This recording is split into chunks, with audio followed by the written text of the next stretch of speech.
32, almost 33 years. It's a great company. We've built it from 10 people not all that long ago to 32 people today. We continue to grow. We're hiring people all the time. If there's one thing that I could do, like before my time is up at Chapman, it is making sure that we've built a company that will stand the test of time. And my goal as the current owner of the company, or one of the owners of the company, is to ensure that we can pass the ownership of the organization on to the next generation of people coming up the ranks today.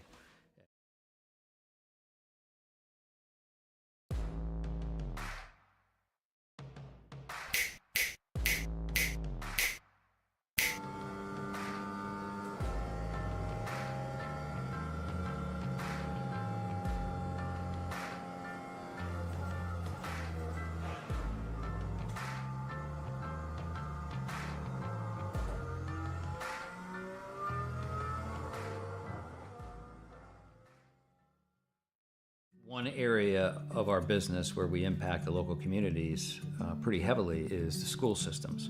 So we work for school systems all over the northern part of the state of New Jersey. We operate their water systems, their wastewater systems. We do a lot of their permitting and compliance work, and we ensure that the water that the kids drink is clean. We go out and do the sampling to ensure that it's not contaminated.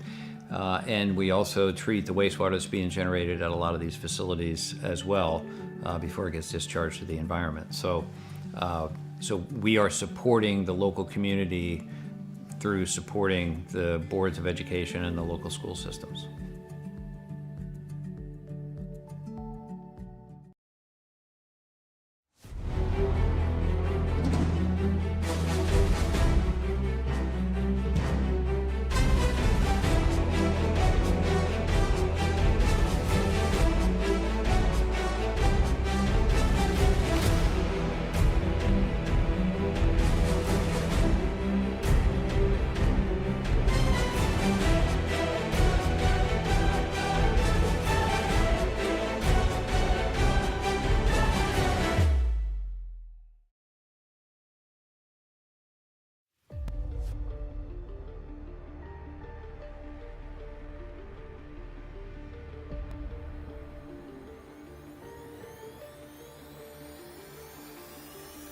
We're in Dade County this week, just outside of Miami, Florida, for the Chapman Environmental Services Cup Series race number 6.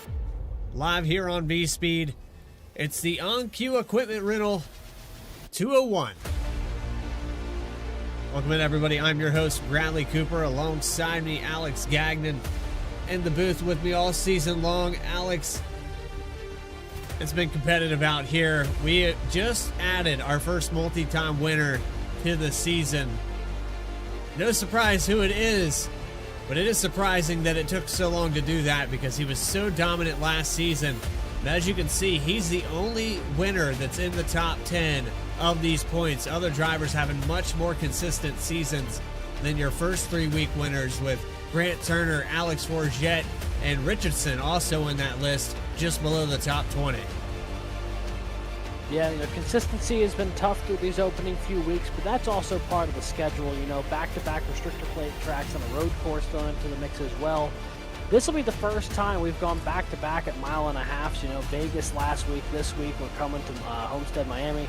Should be an opportunity for drivers to find their footing a little bit and find some consistency in the schedule for the first time all season. Of course, there with Robinson within 40 points. I say within 40 points, but that's a pretty good lead there for Jeremy Burns, starting off the season just the right way. But as the season progresses, I'm sure we'll see more of these multi-time winners come out.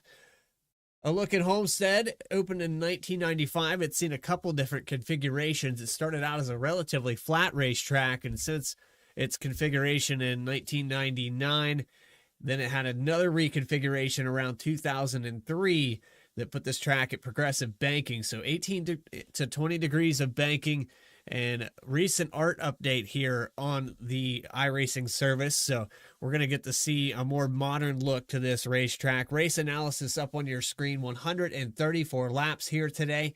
45-mile-per-hour pit road speed limit with 2 green, white checkers in our stage at lap 40, just as last week at Las Vegas. But with that, it's time to get you to your pole award.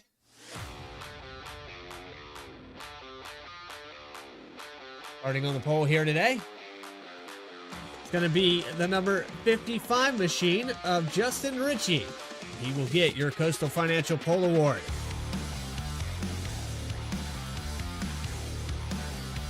Coastal Financial's mission is to provide comprehensive financial planning solutions tailored to each individual's unique needs and goals, with the aim of empowering our clients to make informed financial decisions and achieve their financial potential. You can find us at coastalfinancial.com or on Facebook at Coastal Financial. Congratulations to Justin Ritchie. As we go through the rest of your grid with Caleb Gilbert starting on the outside of him, Carter Lenz and Jeremy Burns side by side for row number 2. Justice Murphy and Michael Reed 5th and 6th position. 7th and 8th will go to Michael Call and Grant Thorpe. And your top 10 is Chris Nail and Dakota Floyd. And the rest of the names here are going to be scrolling on the screen as they get ready to take the green for the opening time today. Race number 6 underway from Homestead. Here we go for the Chapman Environmental Services Cup Series into turn 1 with Justin Ritchie.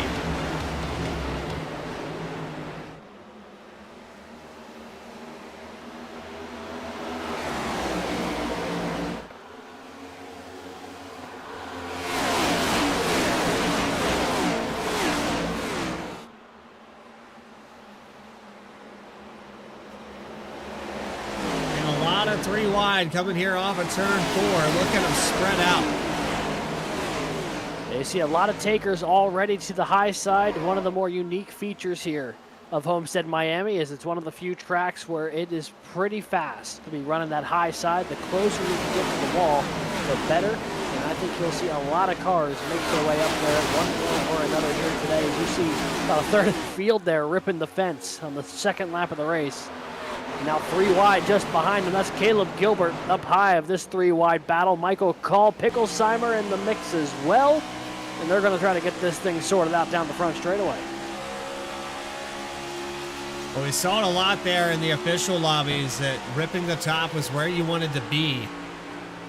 It was a little bit overpowered, but it depended on the weather here, Alex, where you could be on the racetrack at what time. It seems like here in this setting, it's daylight all over the racetrack, and in the officials, it was late evening. So it seemed like on 3 and 4, it was a little bit tougher to run that high line because it still had some sunlight on it.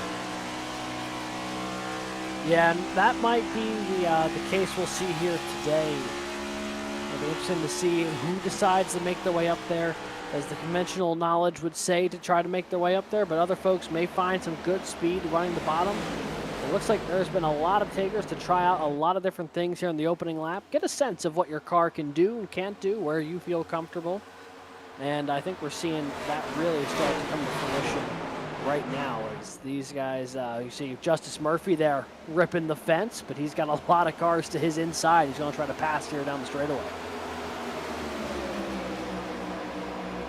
So Justice Murphy on the outside. He's been working on the 9 of Jeremy Burns for quite some time. This is for the top 3. Has not been able to complete that pass. You can see Michael Call gets to the inside off of turns 1 and 2. This is back and forth. The 12 back up on the bumper. Your pole sitter has fallen back to second position. Carter Lenz running the bottom has taken over the point. And he is making up a host of time there on the inside. Gained about 0.2 of a second through turns 3 and 4 there on Burns and Ritchie. And I think he's really benefiting from just about everyone else behind him, stuck in a side-by-side battle down the straightaways. He's got some clean air and no one to side draft him. And he's really been able to use that momentum. As you see here, he goes back high in 1 and 2. Curious to see if he'll drop back to the bottom here in 3 and 4. No, this time he's going to run the fence. So Lynn's kind of experimenting here while he's got some clean air on the nose of that race car, figuring out where he likes to be and where to go. Back here with Dylan Picklesheimer, we're 3 wide again. Michael Reed on the high line. 35 of Picklesheimer stuck in the middle here. He's going to go 3 wide again. He's actually found a hole just in front of Rob Rader. Yeah, you see there 3 rows of side-by-side action. That's for Jet, who's picked up a win this season. Up to the 8th position. Picklesheimer on his bumper. Now going to take a peek to the outside. Not going to be able to get the run he was looking for, though. Will instead just give him a shot to the rear as they work their way down the front straightaway. Michael Reed and Trevor Keith rocking some new paint tonight. He's going up to the high side there as well, as we get almost 3 wide in front of him. Reed, Caleb Gilbert, Justin Ritchie, and boy, Michael Reed really closed that distance in a hurry. Alex Forget has been on the bottom, getting a little bit loose out of the exits of these corners, and I don't know if Forget's just having problems on the throttle. But this car, very dangerous to get the back end stepping out. It could snap free at any given moment without warning. He's kind of driving it right on the edge of that line here. Just 9 laps in, so I can only imagine, as you see again right there, bobbles down to the bottom of the apron. And he gets really loose out of 2. Yeah, he is fighting a handful right now as Call's going to go on by. Forget back down to the white line. Looks a little bit right now like a, one of the rodeo cowboys just trying to keep a wild horse under control, as that thing is stepping out all over the place here over these past couple laps. Doing a good job, though, on pace. He's running in the 8th spot. He's up from 16th. So he's already up 8 positions. So he's pushing the envelope about as far as he can at the moment.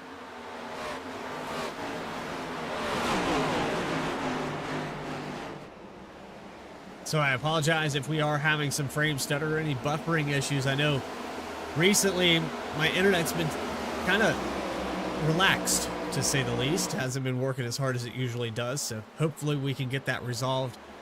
But as it sits right now, we're doing the best with what we can. Had some issues there last night, had to do a restream this morning, and a little bit of damage on the front end of the 45 of Tyler Harrison. It's one of the only cars I've seen with any damage on it so far, but it's right in the center, so I would say Harrison probably got into the back of someone. Yeah, and I'm not entirely sure when it could have happened, although I do know on the opening start of the race, the inside line got checked up a little bit. With him starting 15th, he would have been on that inside row. I wonder if he maybe got into the back of somebody when things stacked up a little bit deeper in the field. But either way, soldiering on here in the 15th position, trying to take that spot away from Michael Bennett right now. Looks like he'll have a nose ahead in the 3 and 4, but will he be able to complete the pass? Takes a lot more time to wheel around the high side here, but you get to carry so much more speed down the straightaways. You see he just goes roaring past the 14 at the line there. Oh, Justin Ritchie down to the apron. If he got loose here going into the entry or on the straightaway, they're getting loose all over the place. Well, yeah, that was some evasive maneuvers there from the cars who were running the inside. They were lucky not to collect 55 to 55, doing a good job to make sure he didn't catch anyone. He went down to the apron and came back up the racetrack. You see there, he's battling with Dakota Floyd. And that would be around P12 for the pole sitter. He was pretty dominant in the truck series there just a couple days ago, but had problems after the stage 1. He had led the entirety of stage 1. And I think it's going to happen right here where he ends up on the apron. I might have backed this up a little bit too far, but I think right here is where he has the issue. Yeah, he just gets loose on the entry and slides all the way to the bottom of the racetrack. Thankfully, able to control that car enough to not get involved with anybody. Yeah, and I'm sure, a tense moment there for Bennett and for Thorpe. See that car go down to the apron, come back up the racetrack right where they were running. They had to bail up to the middle. We stay green here as we're working on lap 15. Carter Lynn's pulled out to about a 7/10 of a second advantage on about lap 3. And that gap has not changed, really. over the past few laps. You see Justice Murphy get all the way down to the inside of the front straightaway there. Now he runs in that 4th position, trying to take it away from Michael Reed so he can get to the back bumper of Burns. Linz, Burns, Reed, Murphy, and Caleb Gilbert, your top 5 here for the opening 15 and a half laps.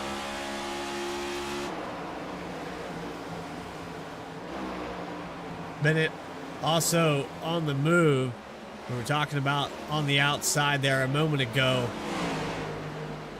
as the 45 still hasn't quite cleared him. Bennett is up 8 positions now. Started back in 24th. Halfway through the field now. We had 34 cars start this event. Biggest mover of the race so far is up 12 spots. That's Jacob Sirkovich just behind him in the 5. Yeah, it was not a great. Oh, Richie's around. Oh, there goes the 55 in toward that inside wall. I don't think he got a piece of it though. He's going to continue to soldier on, but the pole sitter having a lot of handling issues here early in the opening stage, especially in 1 and 2.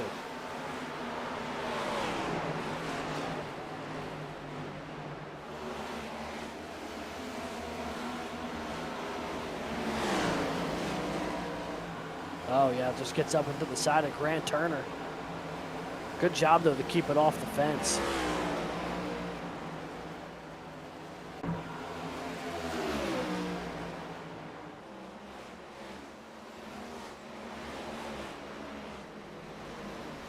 Just behind him, Morgan Cook. Position.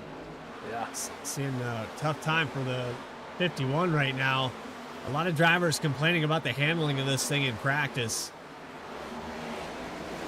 You can see the drivers that have kind of had it figured out. It's right there, the 65. Well, Bike almost gets into the side of the 35 of Picklesheimer. Chris Nail going to press the advantage here. This is all in the battle for 10th. Fike gets by on the inside. Picklesheimer and Nail going to have a run down the front straightaway, though. And it flows into the back bumper of the 65 as Picklesheimer and Fike go low. Nail goes high. Meanwhile, we've got ourselves a bit of a battle for the lead. Jeremy Burns has reeled in Carter Linz here, going into 3 and 4. Linz up high, Burns down low. There's the onboard with the 9. And the 2 of them going to be probably side by side potentially when they go through 1 and 2 at the rate the 9's been closing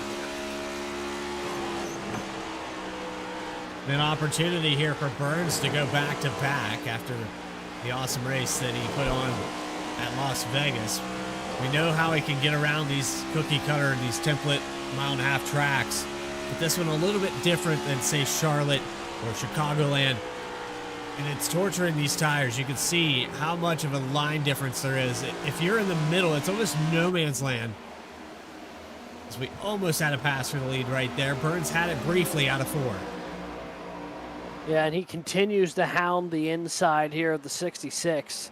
Linz just rolling that high side lap after lap. Burns trying to find a way to get that run he needs on the inside. Thinking about sliding up here, but not going to be enough. They're door to door down the back straightaway, and Michael Reed starting to get involved into the picture here as those 2 are side drafting down the backstretch.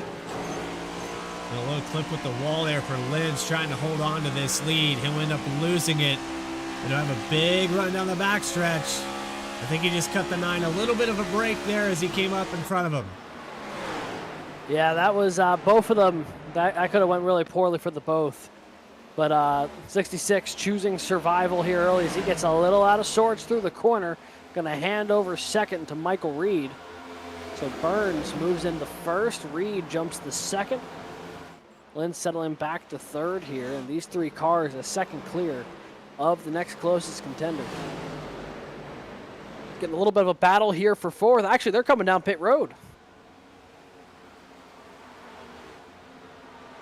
They were not going to be able to make it to the end of the stage on fuel there, Bradley. It was about 30 to 35 laps, the estimated window here today. So everyone's going to need to stop at least once to make it to the end of this one. So Linz, Murphy, and Gilbert come down pit road. This is 3 drivers from the top 5 coming in for earliest service.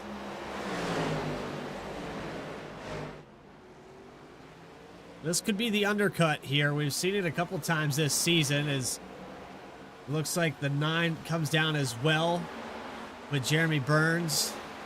There's Reed just behind, Michael Reed, and I want to say that's Bennett that just came in as well with Jackson McGeorge. Rob Rader's going to get a lap led. This driver has been quiet today. Started back in 14th. He was running about 8th position when these pit stops started. And now he'll come down pit road after that lap led. Yeah, so he'll pick up the lap. He'll head down pit road. One of the only cars that lap to go for it. Gives the lead to John Fike as the green flag pit cycle continues.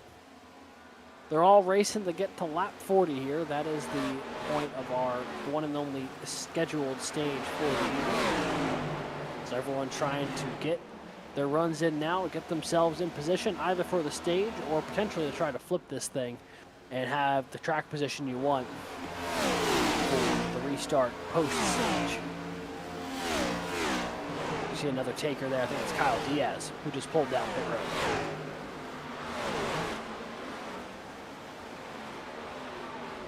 For the undercut, it worked last week. Drivers that were having a tough time with track position found themselves in a better scenario. But keep in mind, we had cautions before the stage break, and it was right around that green flag pit stop cycle that we had our first caution. Kind of triggered everybody to come down pit road. There was only a few that stayed out. I don't think that's going to be the case this week. May not be the case indeed. We're jumping a little farther back. There's the 48 of Parker Johnston. Haven't talked about him a ton so far tonight. At least not in the early going. Started 19th. He's worked his way to 12th through the pit cycle here. I believe he still has to stop. I think just about everybody from about 14th or so has to pit still. Going all the way back to Jeremy Burns, who was the leader when this pit cycle began. Burns came in and got fuel only, I believe, on that stop. Maybe took 2. It was 9.6 in the box for him. Carter Lenz was on a fuel only strategy with 6.8 in the box. So some of these drivers taking fuel only, some of them taking right sides. There's a handful of them that took 4. Michael Seimer, one of those drivers that did take 4 tires on this last stop. There's 13 cars yet to pit. Christopher Schaefer, the last car on this stint. 29, now 30 laps for him. And Fike continues to stay out. Looks like he's going to try to push it all the way to the stage. Yeah, he's certainly going to attempt to at least let this thing go as far as he can. I don't think he can make it, though. So he's going to have to pick a time here in the next couple laps to come down pit road. I think he may just be holding out, hoping for a caution. It's an opportunity for him, to get himself up toward the front. Lead a few laps here tonight. About the top 10 or so have yet to come down pit road. As you see, Michael Reed there, I think it was. Brendan Hall. Somebody was getting a huge piece of the wall as they fly up to the back bumper of John Fike. Losing rate of those new tires. And Reed almost got into the back of him. Yeah, I mean, he also got a piece of the wall there. That's just how much he was flying. So you see, he just pulls away from these guys. Erhardt now looking to do the same to the inside. More takers down pit road. There's Christian Bresnock. Daniel Holloway behind him.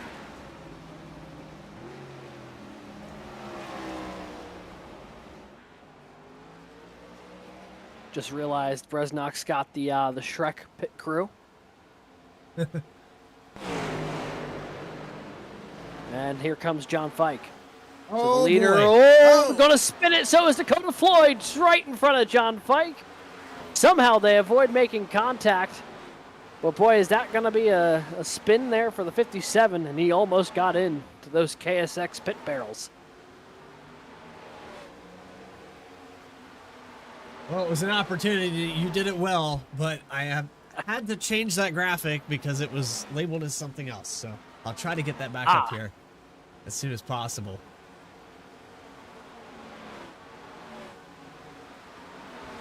And Floyd now going to pull away. Could have been a lot worse for the 57 there as he went around coming down pit road. Luckily for him, didn't cost him a ton of time. And Now we've got a giant one. There it is. The giant KSX pit barrel graphic. Yeah, he almost became very intimately acquainted with those pit barrels as he slid into the entrance of pit road. See if we can get him working now.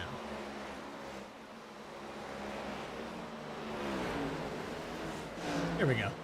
That'll work. There, that'll do it. The KSX Racing Graphics pit barrels almost claimed their first victim of the night. You see more takers for pit road here. That's Christopher Schaefer. And I think at this point, everyone has now come down pit road, which has cycled Jeremy Burns back to the lead. It'll be about 6 laps to the end of the stage the next time around. Justice Murphy, good job on pit road. He gained some track position. He'll jump up to second. Caleb Gilbert, Trevor Keith, Michael Reed, now your top 5 post-pit cycle. Maybe 5 to go when they cross this stripe. Stage number 1, Jeremy Burns, 2.8 seconds ahead of Justice Murphy. Trevor Keith out here in the 3rd position. 8 positions gained, but side by side with door contact. Leaning on each other. 15 car. It's a little door touch on Caleb Gilbert. And I think this all starts back a little bit earlier when the 15 closed the door on the 54 down the back straightaway last time around, barely left an index card's width between the two. And now here comes the 15 to try to carry that run. Gets right alongside the 54, and they are going at it for 3rd here.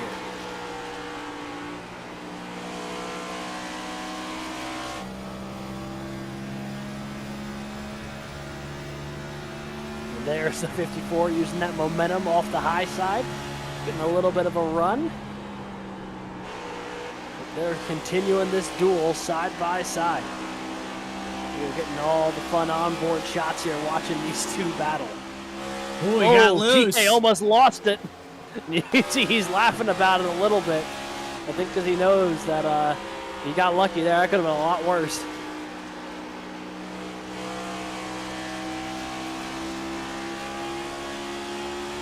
This car is so unpredictable, and the way that it handles, sometimes it will tell you that you're fine 3 or 4 laps in a row, running the exact same line, exact same throttle input, and then right there you saw with the 15, it just stepped out. He almost got into the door of Caleb Gilbert. And that's just one of those things that, you know, discipline-wise, you just got to know that this car can do that. And kind of back your entries and exits up enough to not have that happen, because once you do that, those right rears are probably toast. Yeah.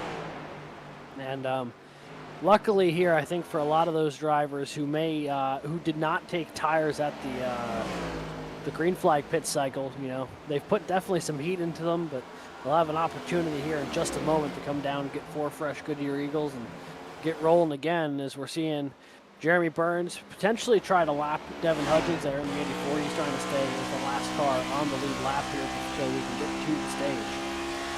And this will be the last lap of stage 1. So Jeremy Burns with a pretty impressive lead here in stage number 1 up near the wall. For him to be doing what he's doing on 2 tires or no tires, whatever the case may be here, it looks like he's got it pretty much sealed up as the 84 of Devin Hudgens at threat of going a lap down just in front of him. But off of turn 4 for lap 40, stage winner gonna go to Jeremy Burns.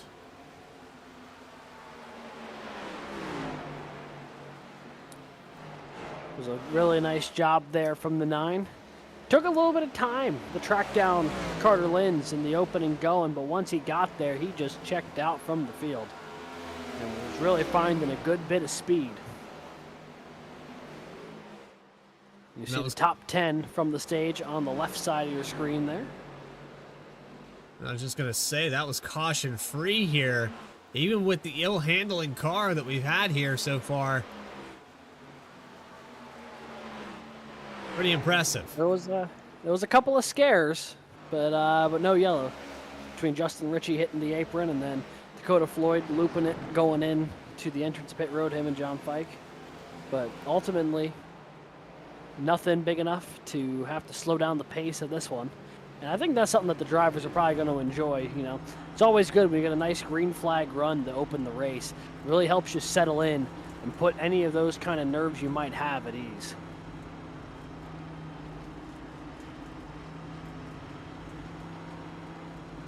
So a guarantee that these drivers will be coming down pit road here for Yeah, four imagine fresh everyone's tires. gonna be stopping for 4, yeah. Get this thing geared up.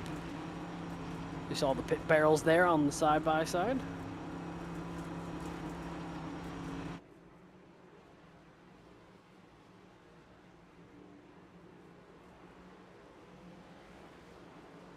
I had to ask the question, what other parts of the racetrack can we sell here for the racing I revolution? got to imagine we can get the exit of pit road cones, those 2 green cones. We can probably get a name to.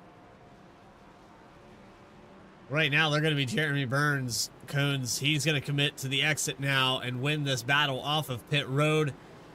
The 12 of Justice Murphy, the 54 of Gilbert. Top 3 here on the exit of pits. Michael Reed, Trevor Erhardt, Trevor Keith. Back to 6th now. Rob Rader, Pickle Seimer, Lenz, and Thorpe for the top 10.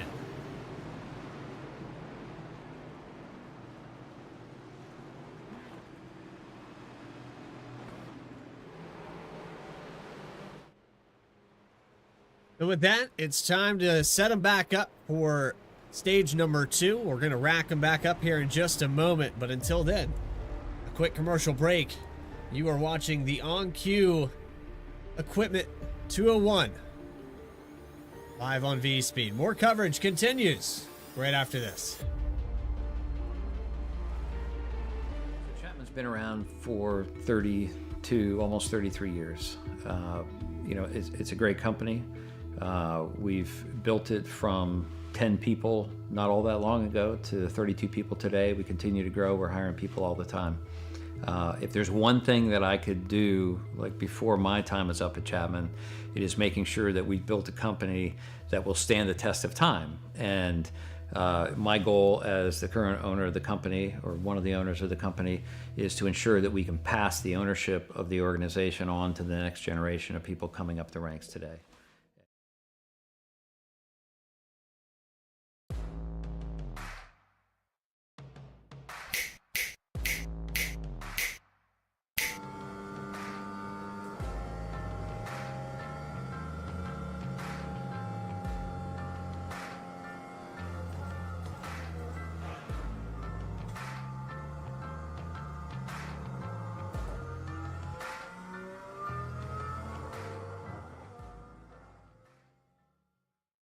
One area of our business where we impact the local communities pretty heavily is the school systems. Welcome here back live at Homestead. Going back green for stage number 2 in Chapman Environmental Services Cup Series. The action has stayed heavy. It's been caution free. And Jeremy Burns is going to lead them into turns 1 and 2.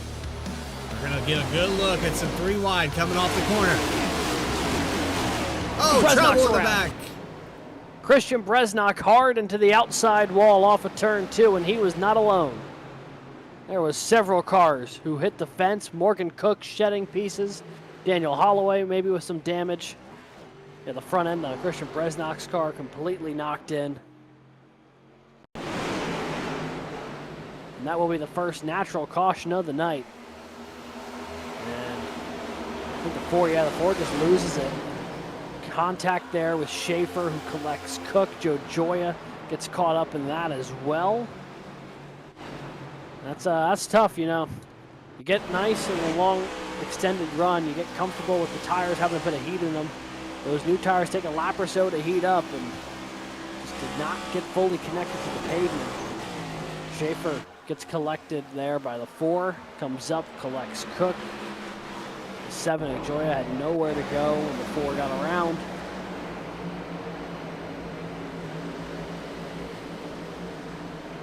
You see the 7 there, that white and black car to the right of your screen. You'll see there's nowhere to go when the 4 comes up in front of them.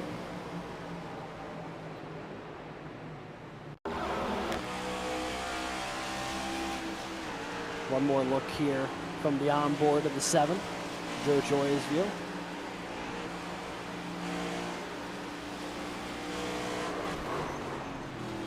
And hard impact.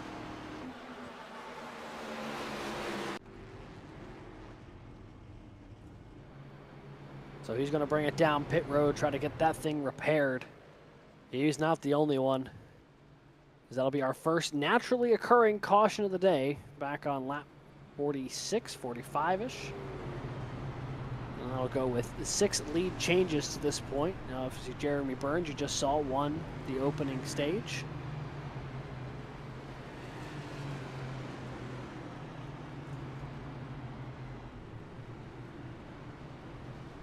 Be an opportunity for the field to try to regroup and get another crack at this restart. Burns was so good on that previous one. Already opened up a couple car length advantage going in the 1 and 2.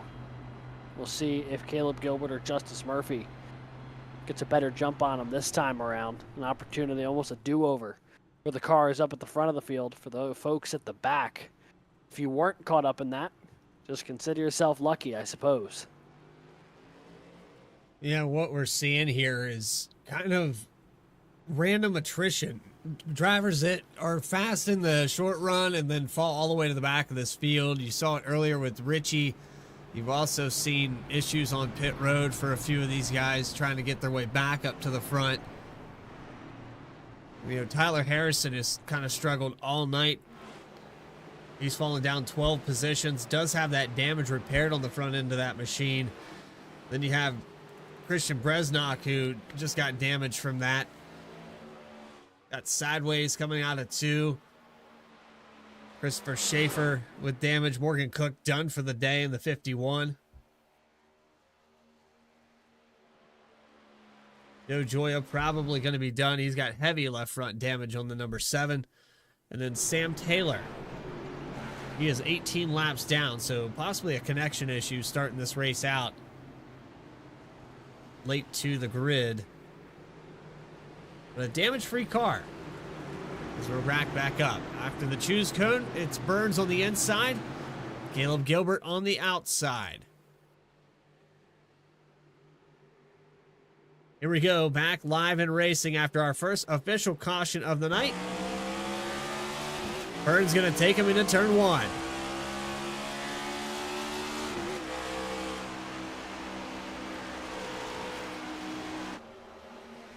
Nice soft entry there for the 9. A hornet's nest behind him as they roll through 1 and 2. Oh, Raider hard into the wall. Identical to what we just saw a moment ago with Christian Bresnock coming off of turn 2. It's the 53 who hammers the outside wall off of 2. Michael Bennett, Kyle Diaz also collected in that, amongst others. Man, Carter Lynn's caught up in it. Looks like Dakota Floyd, maybe a little bit of damage. Let's take another look at it here. Rob Rader, that white and green car, 2 ahead of our onboard view here with Carter Lynn's. I understand that the 91 of Michael Reed was getting into the back of him a little bit there through the corner, which is generally not recommended at all. But the 53 seemed like he was really struggling to rotate the corner there. I mean, cars were really starting to get by on the inside. But yeah, just gets out of sort with that push from the 91 through the middle of the corner. Puts him up into the fence. And what had initially been a quiet day for Rob Rader has turned into a bit of a disaster. And Reed was all over the back bumper there. That definitely didn't help the case. If the 53 bobbles at all, he's going to go around. And it sounds like Carter Lynn's, who was caught up in that one, out of the car as well. So his day might be over. So after an incredibly clean opening stage, back-to-back incidents here on the restarts have really started to put some significant damage throughout the field. First caution through some of the cars at the back.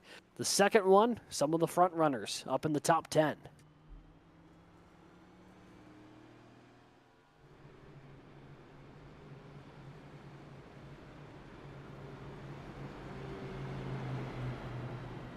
You know, the old adage, cautions breed cautions. And I think that's what we're seeing here. They stopped for the stage break, and all of a sudden, they can't get this thing going again. You know, I was just about to ask, do you think that stage is what's setting this up? But, you know, we pretty much confirmed that after our second one in a row. The first one maybe could go down as just one of those asterisks, but this one definitely caused by the cars being grouped up. And we saw a lot of close calls in that first stage. We saw a lot of drivers losing control. I think the handling is only going to get worse because this track is going to get broke in. The heat and the temperature probably going up a little bit. 90 degrees on the track right now. With a long green flag run like we started with, track temp would probably stay maintained at 90, if not go up a couple degrees as they run.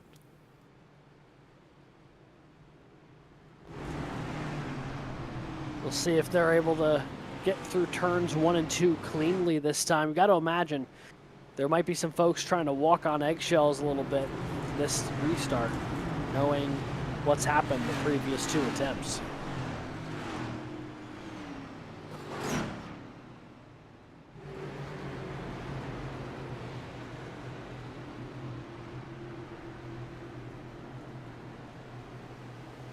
So Jeremy Burns, Caleb Gilbert in the front row again as we go up for another attempt and try to make it out of turn 2. Root back up. This car is going to pull off for the 3rd time today. Let's see if we can get this green flag run back underway like we had in the first stage. Still 29 cars under their own power. Rob Rader in the background there with all that damage. Burns into turn 1. Murphy to the inside of Gilbert. TK with a great run on the high side. He's going to put his nose to the outside of Gilbert. Put it in the wall a little bit there. Yeah, he was carrying a ton of speed off the corner. And now they're going to be side by side for 3rd. Murphy trying to hold them off here in 2nd as they continue to go 3 wide, coming off of 4. Caleb Gilbert caught in the middle of Erhardt and Keith. You see there with the Pinballed around a 91. little bit. 91's going to try to force the issue on the inside as well. Taking 3 wide again, can't get clear. They'll stay 3 wide down the backstretch. Now 3 wide, Thorpe, Reed, Caleb Gilbert caught in the middle. Alex Forget waiting right behind him as well.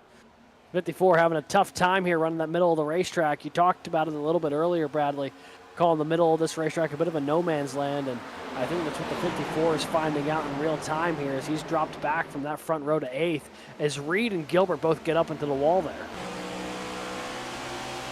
Picklesheimer was trying to make a move on the inside of the 12 of Justice Murphy, but nothing there with the 15 of Trevor Keith down below him. He could not complete that move. He had the momentum coming out of turn 2, had to back out of the throttle, and almost some door contact with Erhardt and Michael Reed coming out of turn 4.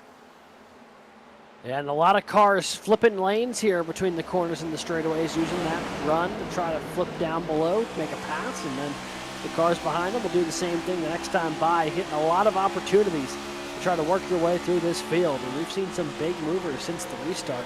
Dylan Picklesheimer all the way up to 3rd now and closing in on Justice Murphy as both Reed and Murphy get a little bit of the wall there, coming off of 4.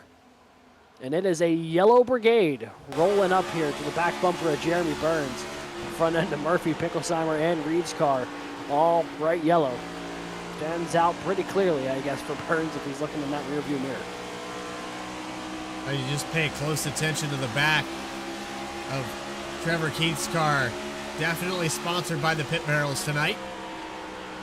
Who will He's hit looking them like first? a rolling one at the moment. Big, yellow, and in this case, unlike the pit road barrels, that car is quick. Let me tell you, he has worked his way up toward the front of the field here. He's running really well. Started 12th, he's up to 4th. And he's looking for more, as Michael Reed now going to take a stab at it on the inside. Alex Forget also on the inside of Trevor Keith. This is 3rd, all the way back to about 7th, 8th, 9th position. They're going side by side.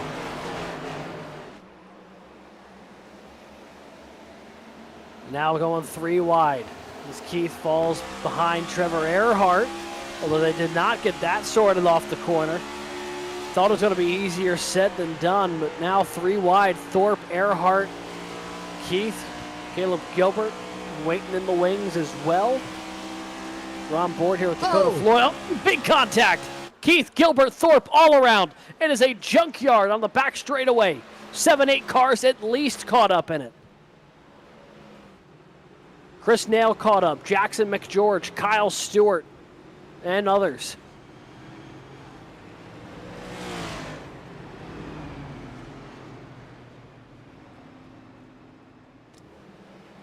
Boy, Dakota Floyd got a front row seat to that, eh? Yeah. We were on board with him there as it happened, and I think Keith thought he was either clear or he got loose. He just thought he was went clear. for the gap at the same time the 54 was coming up. And yeah, 2 cars going for the same bit of real estate. And it turns into a junkyard on the back straightaway. Did Brandon Richardson get through that all right? I'm not entirely sure here. Let's back this up. We'll take one more look at it. Either he only got clipped a little bit, or he snuck his way on through there. Got caught with Jackson McGeorge there just a hair, but that could have been a lot worse here for the driver of the 8th Daytona winner.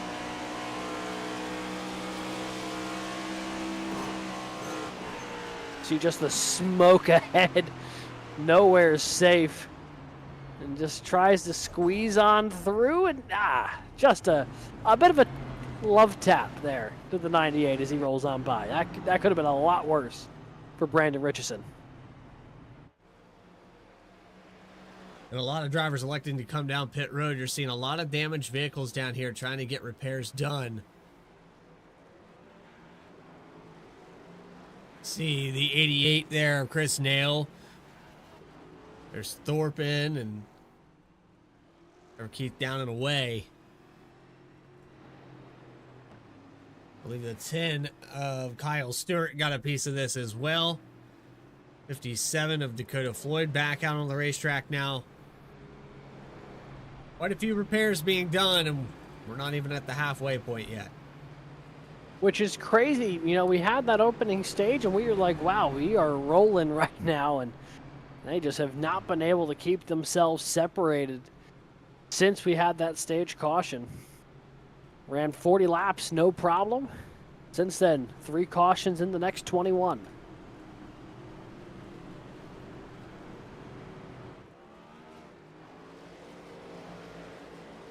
Onto the choose cone now. Burns electing to start on the inside. Murphy will follow suit down to the bottom. This will put Michael Reed to the high line on this restart. We still have about 28 cars on the racetrack. This damage gets repaired for Christian Bresnock. Joe Joya still on pit road getting damage repaired. It's going to be one of those wars of attrition here, Alex. Starting to look that way. Starting to look like it. Not how we thought this race was going to go from the start of it, but certainly feels that way now. They returned the lights on the pace car to give it one more lap here to get this field kind of restacked up, regrouped together. It'll be Burns and Michael Reed, your front row. Justice Murphy has been running P2 basically since the green flag pit cycle. But anytime we've had a restart, he's elected to go to the inside line behind the 9, forfeiting that chance around in the front row. But I think it's been working for him. He's been following the 9 through and has been running P2 ever since.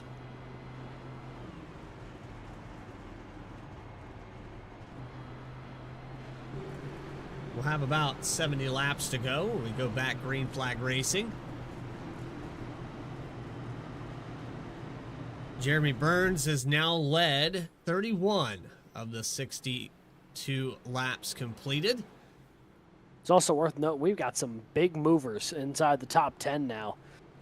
Jacob Sirkovich is up 25 spots from 30th to 5th, and now alongside him is the 84 Devin Hudgens, who's up from 26th to 6th. He was about to get lapped there before the stage, and now finds himself very unequivocally in the top 10. Brandon Richardson, Kyle Diaz, Nick Alves, all also from 21st or deeper in the field now into the top 10. It's a matter of can you hold on to it. This car definitely difficult to handle here tonight. It only takes one exit, one bad corner to quickly lose 10 plus spots, and depending on how bad you tear this thing up, you might never see the top 5 again if you make that mistake. So here we go. Let's see if we can get these guys settled down a little bit. I know that these positions don't come cheap and you have to get them while you can, but it does you no good if you have no car to finish with. Jeremy Burns back on for the green flag from Homestead. Picklesheimer diving to the inside, already into 1. 35 making some moves here deeper in the pack. We've seen he's had the pace to run up inside that top 5. Now trying to get back into that mix. You see Dakota Floyd, big move to the inside. Oh, almost got the nose chopped off by Parker Johnston. Looks like they just barely got that one sorted out in the nick of time. Is that this entire field trying to get settled in, trying to find their bit of real estate. We'll jump back on board here with the 57 of Floyd as he goes back to the high side. Hopefully we have some better luck this time than the last time we ran the onboard with the 57 and saw half the top 10 collect each other. So with the run out of turn 2, Floyd will take it to the bottom. Johnson went up to the high line near the wall. Floyd going to try to get a 2-for-1 special through 3 and 4, and he will go past both the 48 and the 24. Didn't quite clear on Nick Alves. He'll try again here through 1 and 2. Has to back up the entry. A little bit of an awkward positioning on that entry, but it's going to be just enough here coming out of 2. Take that back. Still not clear. Yeah. No, it seemed like he was going to be. Not the case. Alves, Floyd, door to door through 3 and 4. 3 wide up ahead. That was Hudgens, Diaz, and Richardson. Now Tyler Harrison, who's in the top 10 for the first time tonight. He's going to try to be looking to make a move here as they run side by side up in front of them. Here comes that 45. That damage repaired is giving some new life to that Toyota Camry. He now gives a big shot to the back bumper of Richardson, who just goes flying into Kyle Diaz. They're playing pinball down the back straightaway. And be careful with those kind of hits too, and could send the car sideways. Harrison ends up losing 3 spots because of it. The big check up there in front of the 8, I believe it was Kyle Diaz that got a bad exit. And the 8 car, nowhere to go, had to lift out of the throttle. Harrison got into the back of him, and now you see the 45 fall back to 12th.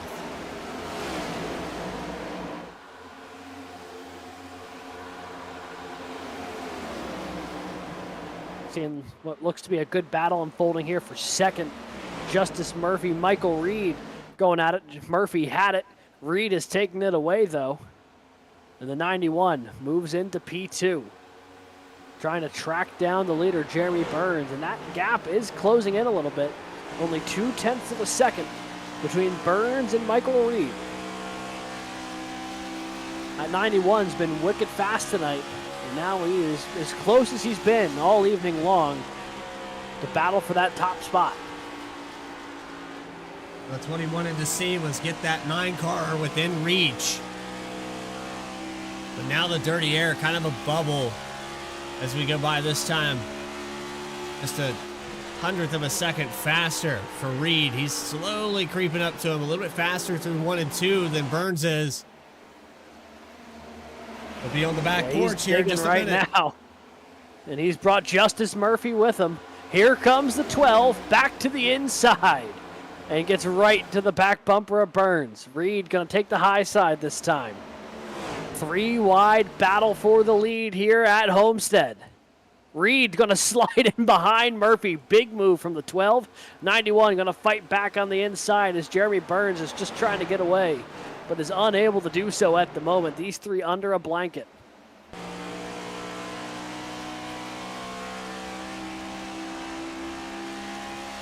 Reed slides up the racetrack a little bit there, right in front of Murphy.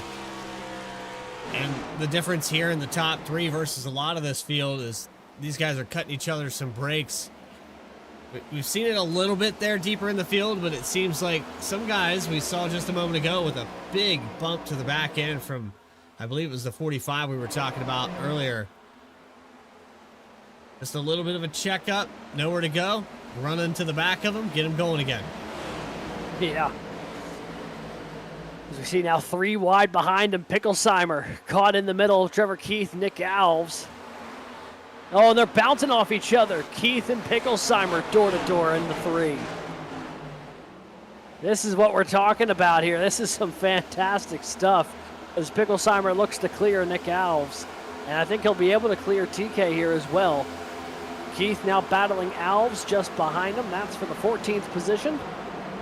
Kyle Stewart got that damage repaired. He's up into that battle as well.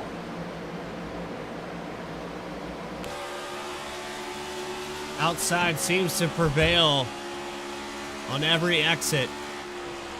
They get door to door. This is more familiar with what we've seen in the Homestead in the past, but there's actually 2 lines now that seem to be pretty dominant. There's no wrong way to get around this place so far. Part of what makes it so fun. You just put the car where you feel comfortable or where you have the room to make a move. You've been able to do so today. You see, look at them. They're running up to the wall, they're running down to the fence, and they're doing this row upon row upon row. This is some really, really cool stuff. As you see, oh boy, I think that was Joe Joy who went flying out of turn 2 there, almost caught the wall. Carrying a ton of speed around this place right now.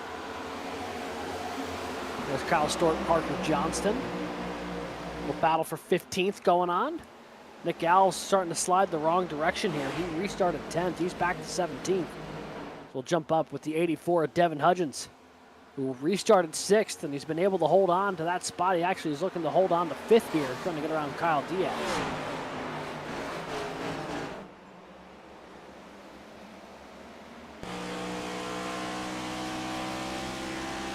There's the onboard of the 84. He's going to give a little bump to the back bumper there of the 26 and go back to that relatively high lane, not all the way up to the wall, but about a lane off the top side, I'd say.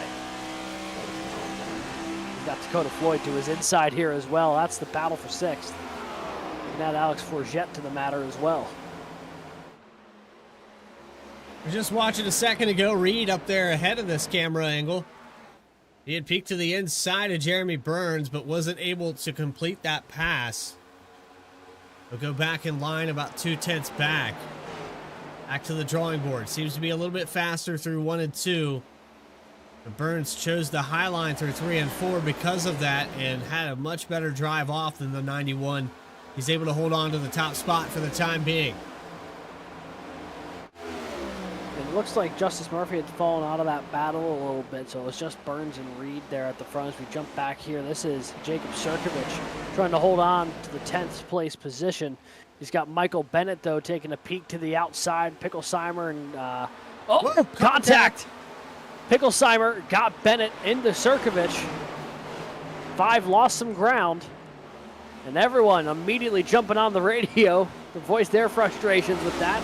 And all 3 parties involved now running 3 wide down the back straightaway. And the 8 car of Brandon Richardson gets to the back. He's going to get tagged into the wall by Picklesheimer and lose all that ground.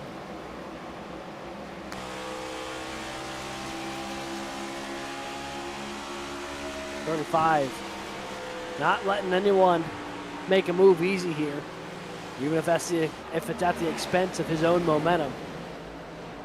You see the 5 now falls back to the middle as Kyle Stewart makes a move to the inside. Grant Turner almost lost it there off of turn 2. And now a big move from TK looking to the inside. And they are slicing and dicing here right at the tail end of the top 10. Kyle Stewart stuck in the middle. Going to lose both spots. You can run low, you can run high. Does not look like you can run the middle and hope to battle there in a 3-wide situation. Yeah, it hasn't panned out for anybody just yet here, Alex. What I can say confidently, though, is the guys that are running the bottom of this racetrack are probably saving more tire than the drivers on the outside near the wall. For every lap you do this, you're burning the right front off a little bit more, and it might be faster down the straightaways right now. But we're about 37, 38 laps on this stint. Something's going to give here, and hopefully it's the fuel run and not the tires just breaking free. Yeah, speaking of fuel run, if someone came down with the stage break to top off and has not come down with any of the ensuing cautions, they would be in a bit of a pickle here, but I think everyone has come down at least once since then, so they should be fine. We see this battle here. Trevor Keith, Dylan Picklesheimer has not let up yet, and I stand corrected. We've got the leaders coming down pit road. There's Michael Reed, Trevor Erhardt, Kyle Diaz, Devin Hudgens, and more. That should seal the deal to make us to the end of this event. We're going to be just under 50 laps to go. A pretty tight window here, Alex. That it is. Burns pit the lap prior. Looking at this with about 50 laps to go, they should not be able to make it on fuel. They would have to stop another time. Estimated fuel window, even if you're saving, only about 35 laps or so. So I doubt that this is a final stop mentality for anybody. But this could be a prime opportunity to set yourself up if this thing goes green to the end. Got to make sure you put yourself in position here with these critical laps in play. So Alex Forget going to jump to the front now, at least temporarily. He's got Dakota Floyd right on his back bumper. Both of them going to stay out again this time around, maintaining that 2-second advantage over Michael Bennett and Trevor Keith. Jeremy Burns, the lead car of those who have come down pit road already. He's a little deeper into the pack, though. He still has to unlap himself whenever cars continue to come down pit road. Yeah, and so it splits this field in half here. We've got 15 cars still out on the racetrack. You saw Rob Rader had come down pit road a couple times trying to get this damage repaired. He's on an island all by himself. And the 4-time champion has had a rough start to this season, to say the least. 53 has not had consistent finishes. And probably venture to say that it's probably only 1 or 2 top 5s the whole season. That has definitely not been a start to the season to remember for the 53. His team has found some success, but he personally is still looking for that kind of breakthrough performance this year. And with that damage, today's probably not going to be that day. But, you know, Alex Forget, that's a driver who does already have a win this season. He's looking to become the second driver with multiple wins this year if he can find a way to be in position at the end of this one. We've seen him pretty consistently drive up into the top 10. Has not really been able to get into that lead fight just yet. But right now, putting himself in position should a caution come out that would trap a lot of the contenders a lap down.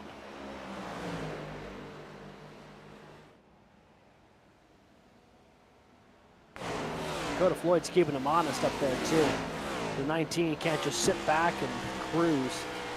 The 57's right there to capitalize if the 19 lets up for even a second.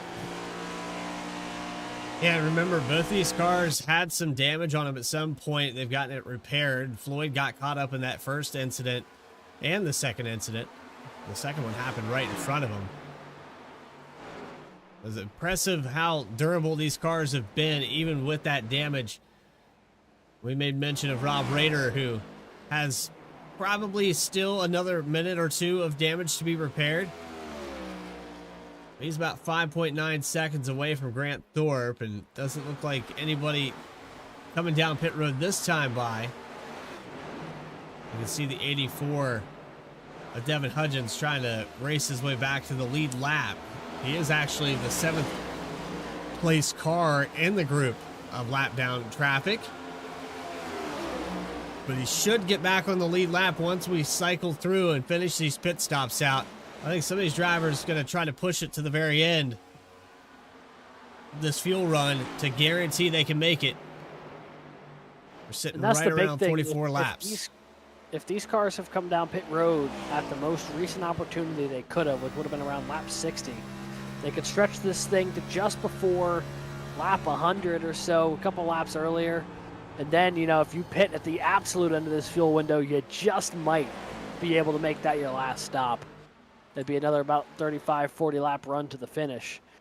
It would be incredibly tight, but that strategy could fall into your lap if you're careful. You see Jeremy Burns, though, he's about to get that lap back. It would still score him 13th, but that would be a pretty big indicator, I think, for Alex Forget to keep an eye on when they come down pit road is the moment that the provisional leader would cycle back to the lead lap here. The closest driver to the 9, just behind him, Michael Reed. He was competing for the lead a moment ago, now trying to compete to get his lap back. First car lap down right now on lap 91. Yeah, he's trying to get it right here. Is the 19 going to run that middle lane? Looks like some cloud covers come over the track. It's going to cut down on the temp just a hair, as you see. That was really close there between Reed and Forget. So track temp hasn't changed, but definitely visually a different experience driving in the clouds versus when the sun's out.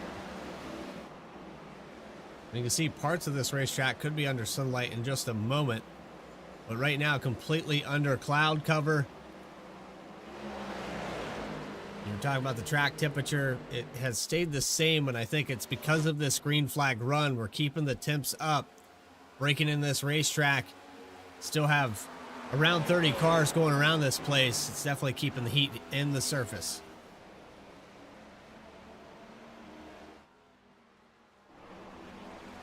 You see, that's Jackson McGeorge on pit road, and the 98's been a part of an accident or two here tonight, and you can see the effects of it. That high noon machine looks pretty beat up. As Alex Forget continues to lead up at the front, there's pole sitter Justin Ritchie, who's kind of in the middle of this pit cycle here. You saw he had a lot of trouble in the opening stage, but he's rebounded pretty nicely since. We have to go all the way back to Nick Alves. He's got 4 or 5 cars in between him here. 35 of Picklesheimer. You also have the 12 of Justice Murphy, who is now 2 laps down.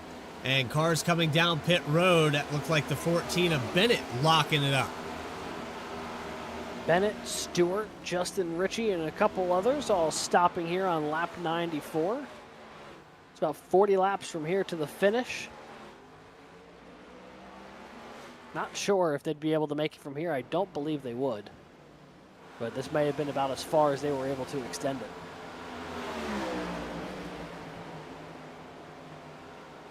Grant Turner, Jacob Sirkovich going to go to war here. Sirkovich, I believe, trying to get his lap back. Turner, Gilbert, both coming down pit road. Oh, Nick Alves almost caught the barrels. Nobody's hit him yet. You've gotten close. Nobody's hit him. If they do, you know the KSX folks are going to go crazy. That's for sure. Dakota Floyd has the lead now. Down pit road. Yeah, the 19 making his stop. And now the 57 going to do the same. Lot cleaner entry this time for Dakota Floyd.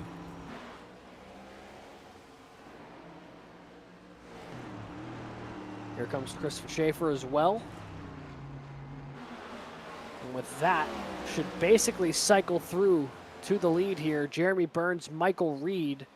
Reed basically lost no time in that pit cycle. It was about 2/10 off before the pit cycle. Only finds himself about 3/10 off here now. Trevor Erhardt is going to assume the 3rd place position after this pit cycle. He's now about 3 seconds adrift, though. You see, there's where Dakota Floyd pops out. see where he's going to cycle in here. Going to be well outside the top 10.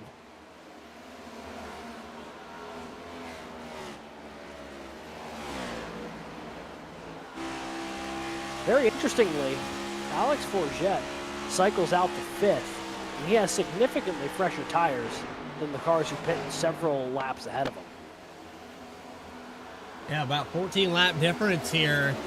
He is 7 seconds back from the lead pack. He's looking to get his second win of the season.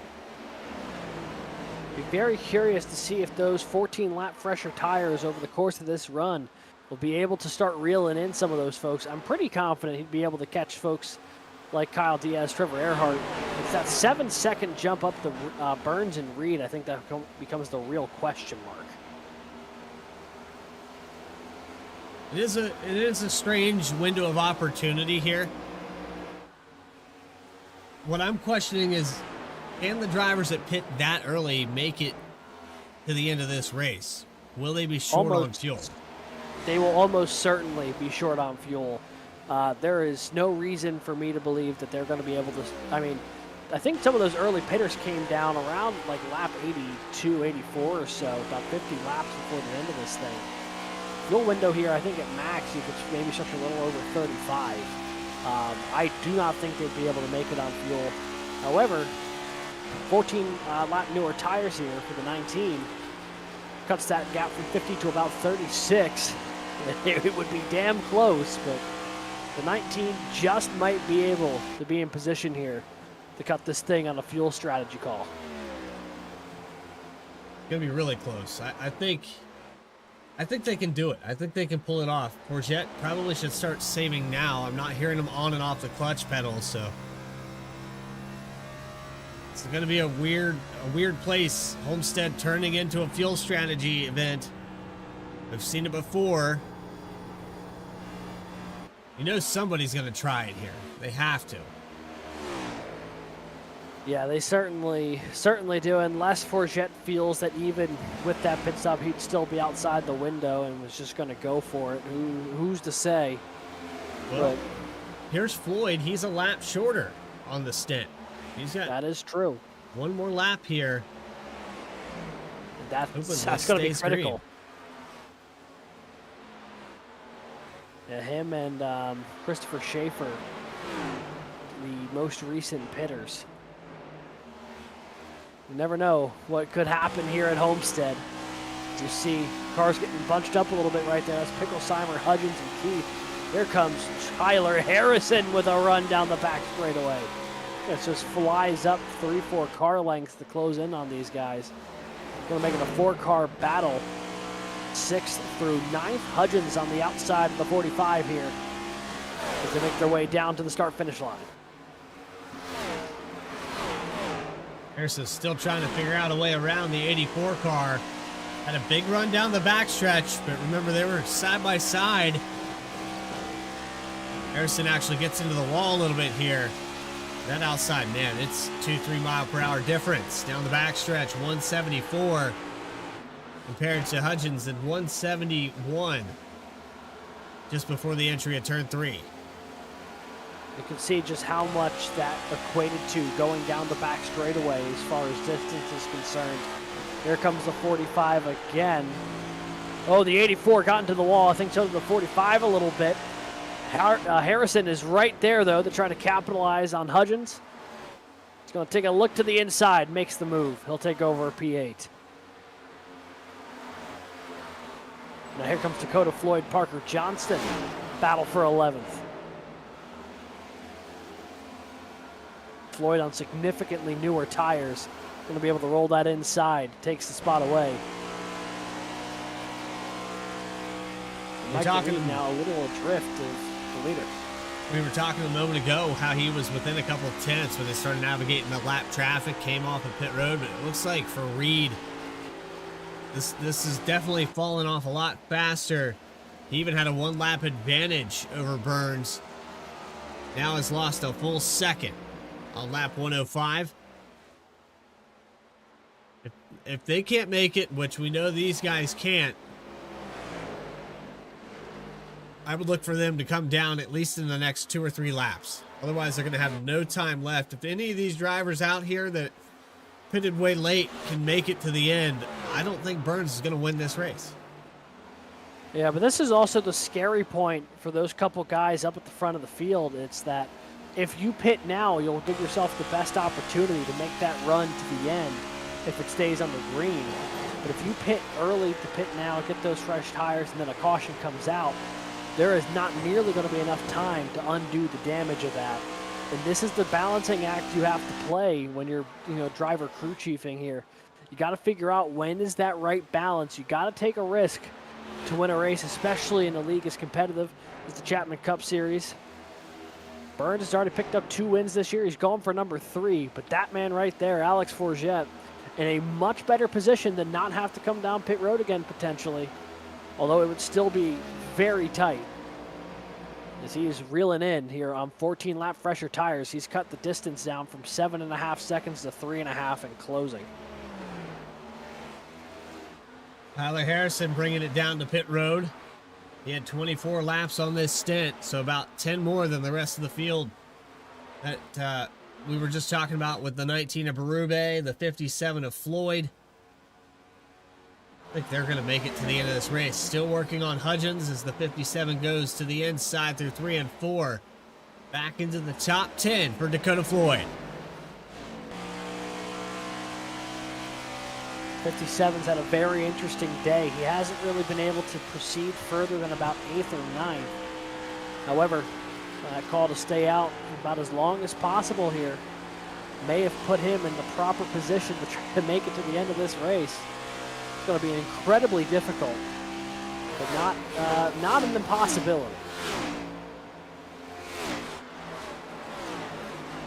Yeah, he has the best shot of making it out of all of these guys. I know you were talking to Justice Murphy about past fuel runs and the numbers. What makes sense to you right now, Alex, as far as drivers on this racetrack? Who absolutely can't make it? The top 2 cars here absolutely cannot. Burns and Reed both pit before lap 90. And with the fuel window being about 35 laps, if you're trying to stretch it out a little bit, simply not a feasible option here. They're going to have to come down pit road one more time. Forget, it's a maybe. It looks like Michael Reed actually has just come down pit road. The 91 making his stop now, as is the 41 of Trevor Erhardt. When does Burns make the run down pit road? That becomes the question. Probably praying for a caution. I don't think he's going to get it. With the short pit from Reed, Burns has to come in this time around. The 9 down pit road. Alex Forget going to take control here at the point. Keith and Bennett going to cycle up. Man, feels like you're sitting on pins and needles right now as the laps continue to tick away. It's just like, who's going to make it, who's not, who's going to be able to put fresh tires on and start regaining time on the field. Oh boy, it is getting intense in a mathematical sense out here. Who's got enough to go the distance? Trevor Keith to the inside of Michael Bennett. 22 laps on the stint here for Keith. Bennett, same stint as Forget. Kyle Stewart also on this strategy. Caleb Gilbert and Dakota Floyd. These 2 drivers back and forth on the strategy, 1 lap apart. But again, going back to what I was saying a moment ago, there's only one other car with less laps on this stint. That's Christopher Schaefer. And I would guarantee the 23 could make it all the way. And that could be a very interesting turn of events here for the 23. It would be fascinating to see if he can make it. Currently scored in the 12th position. Last car on the lead lap, but can go further than basically anyone else on the racetrack right now, of those who did not have to pit that extra time. So Burns has cycled out a lap down. And that is also the case for Michael Reed. Operator right now would be the lucky pass position. Actually, Kevin Orlando Jr., a driver we haven't mentioned his name much today. A little bit of front end damage on the 27. He's going to drop the jack down and away now. For Kevin Orlando Jr., this has not been a good night. He's been outside the top 20 for a lot of the day.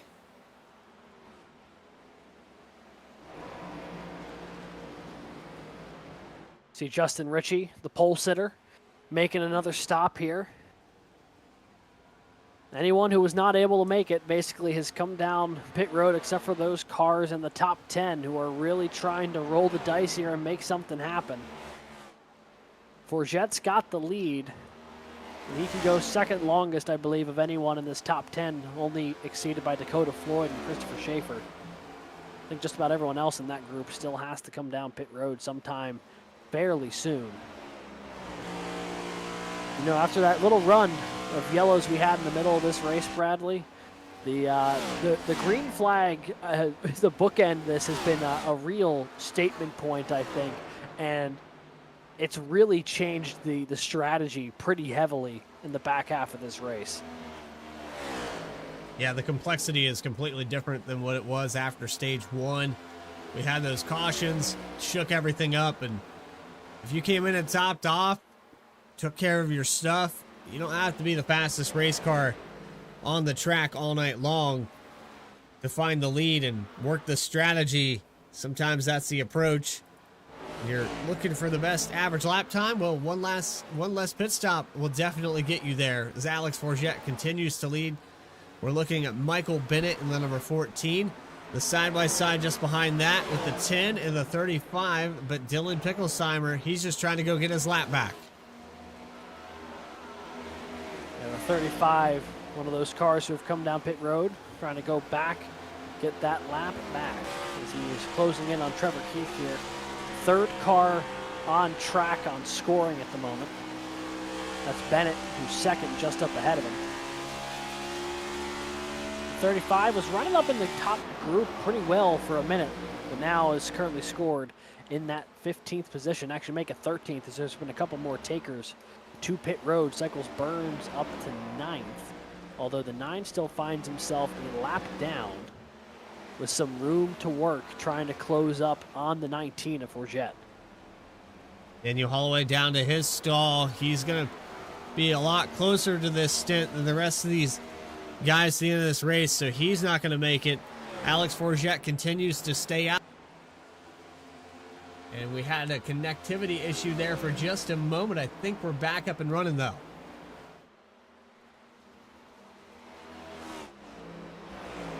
I think we're good. We did have a connection issue across the board, though. And a few more takers for pit road. Alves, Keith, Stewart, all coming down. Leaves only 4 cars on the lead lap with 15 to go. Forget, Bennett, Floyd, and Schaefer. The 4 cars who are trying to stretch this thing for all it's worth.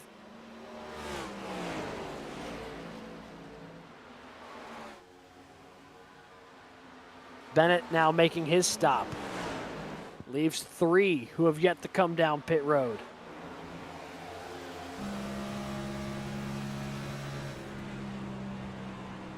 This is almost confirming that none of these guys can make it.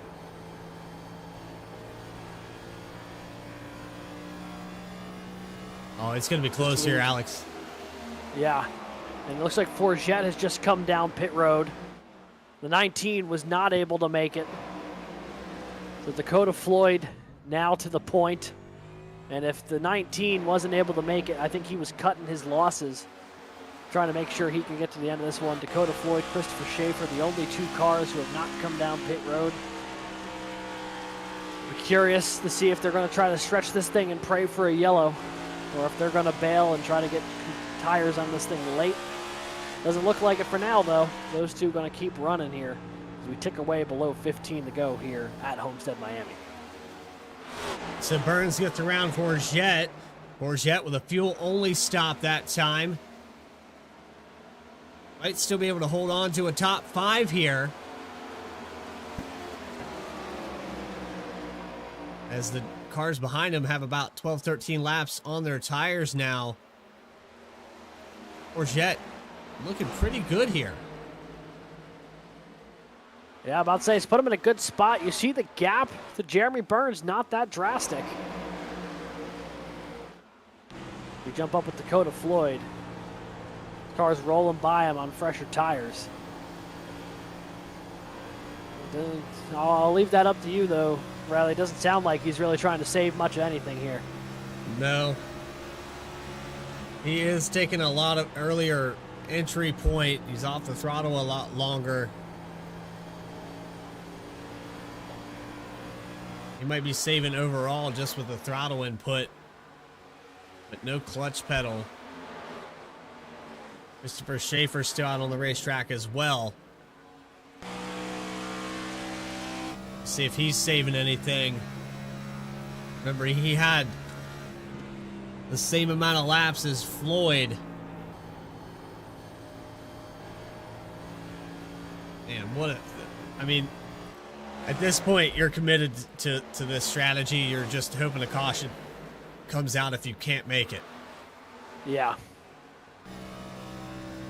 Just gingerly dancing through the corners here is Dakota Floyd, taking the 10 to go signal that time around. That 57 machine started 10th. It's just trying to make something magical happen here in Florida. Christopher Schaefer, if he's able to hold on to this somehow, would go from 31st to 2nd in what would be a huge day for the 23 team.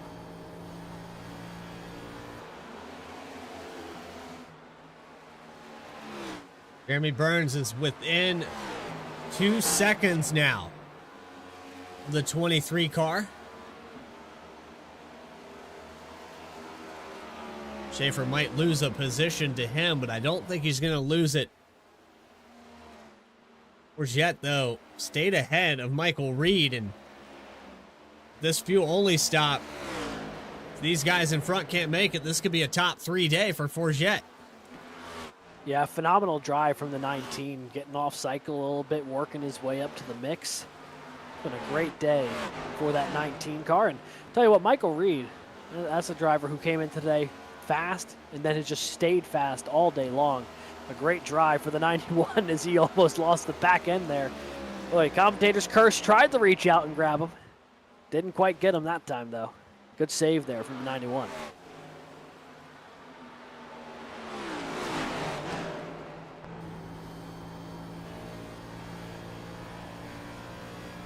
Well, it's a good thing these cars aren't solar powered because we haven't had sunlight for quite some time.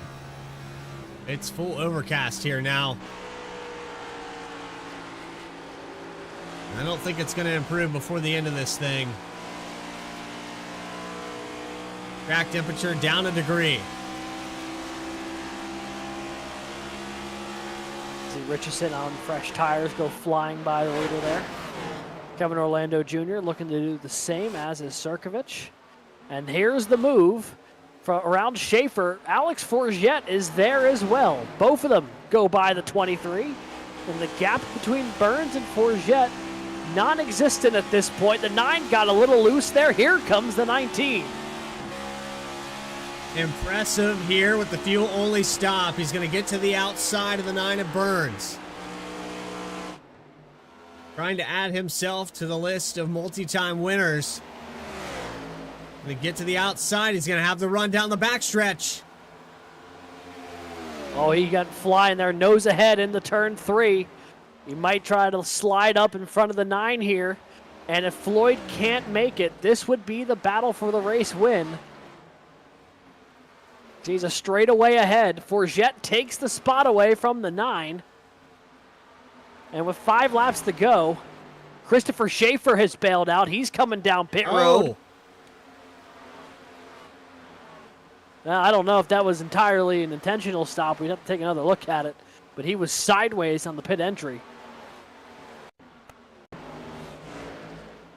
Trying to avoid the KSX pit barrels.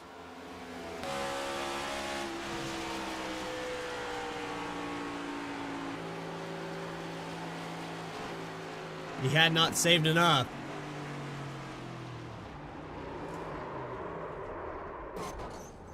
Spun down, hit the inside wall, so he avoided the barrels, but still some contact there on pit entry. And now that is an ominous sign, I think, for race leader Dakota Floyd. Yes, it is. 23 He's is coming coming in. down pit road, and that is going to do it. He's coming down pit road, was not able to save it, which means as we cycle to 3 laps to go, Alex Forget is going to take the lead here at Homestead, and he is a second clear of Jeremy Burns. Unreal. What a strategy. What a race so far. It's not over yet, though. Burns, I don't know if he has anything left in the tank here. He had 4 tires on that last stop, but he has about 11 or 12 laps. Older tires, or actually, I think his tires are fresher than Forget. Forget came in with fuel only, so I don't even know how many laps that is. That's a 30-lap difference in tires, and Forget's still pulling away. I almost wonder if the 9 is trying to save fuel here, if he cut it too fine when he was on pit road to try to make it to the end of this thing. As Forget is pulling some distance here. We'll look on board here in the cockpit with the 9. Doesn't sound like he's saving. No. Which means coming around this time, it'll be the white flag. White flag presented by Erhardt Homes. Love where you live. And Alex Forget just has to get around here one more time. He came in for a quick top off after staying out a little bit longer than everybody else. He had enough left in the tank. He had saved his tires and drives away from Jeremy Burns. A surprise victory for the 19. He struggled on handling all day long, but he didn't struggle with the strategy. Race winner for week number 6, Alex Forget is going to win at Homestead.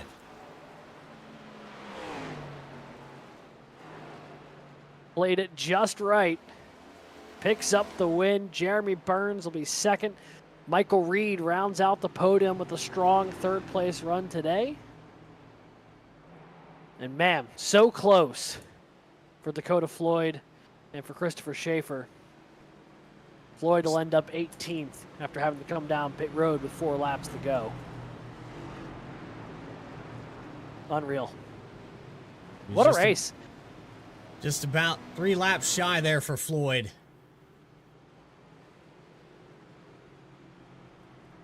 And I think if you started clutching at the very beginning of that run, maybe you could do it. But yeah, and that's the thing.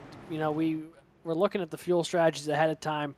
It was estimated to be about 30 to 32 if you were pushing it, and if you were really trying to save it, is how you could kind of push it up toward 35. And if he was trying to go extreme save the whole way, Floyd just maybe could have made it to the finish, but I don't think he would have been afforded the time to try to stretch it out like that. So understandable why he was going for it and just came up a little bit short here tonight.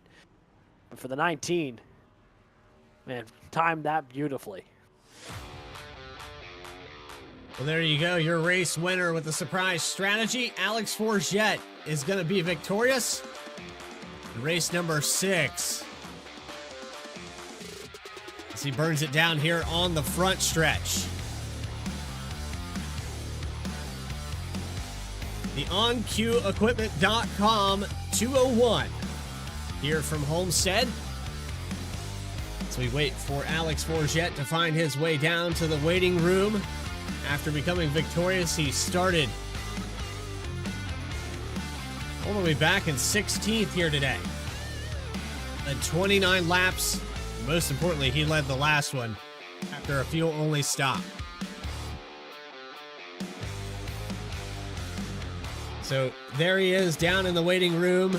Alex Gagnon, I believe, is catching up with him in victory lane. Take it away, Alex. You got a copy? Hello, hello.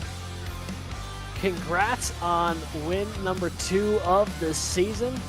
I mean, the biggest thing we got to talk about here, man, the fuel strategy coming down to the end of this one. You played it perfectly. Talk about the decision to come down when you did, the fuel only stop, and how you were able to get into the front here late.